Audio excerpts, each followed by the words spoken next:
The story. The U.S. and coalition forces continue to bombard ISIS militants in Iraq and Syria, taking out major targets of the terrorist group. ISIS has lost the key city of Tikrit in Iraq, and Iraqi security have made some gains against ISIS in Ramadi. The key is holding those territories. CBN News terrorism analyst Eric Stakelbeck says the U.S. and other world leaders aren't willing to do what it takes to really attack ISIS. The will is not there. ISIS is not some 800-pound gorilla. Yes, they have some 30 to 40,000 foot soldiers, if not more, in the heart of the Middle East. They control some 35,000 square miles of territory. Yes, they're a formidable force in the Middle East, but they're no match for the might of the United States military or European nations. Despite the tough battles in Iraq with wins and losses, the influence of ISIS and radical Islam is still scoring victories around the world by making new converts. Here in the U.S., there have been several cases just in the last week. 4 of the 6 men from Minnesota accused of trying to join ISIS have been ordered to stay in jail until their trial. The other 2 defendants will appear in a California court.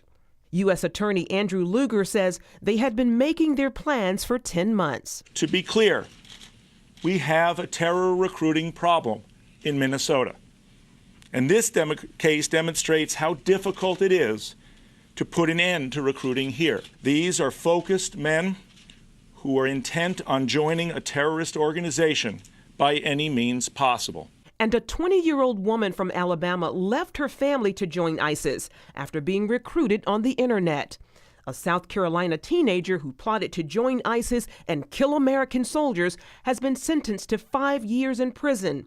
The 16-year-old planned to rob a gun store near Raleigh, North Carolina, and attack a U.S. military base before traveling to Syria to fight for ISIS.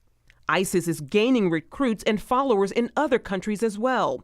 3 schoolgirls from London have reportedly joined an all-female ISIS militia in Syria.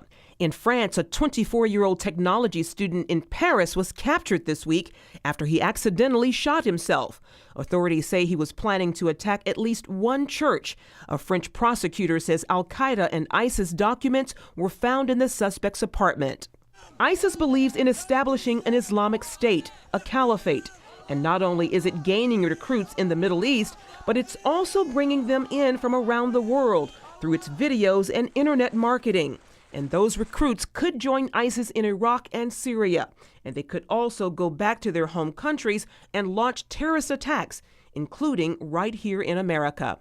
Charlene Aaron, CBN News.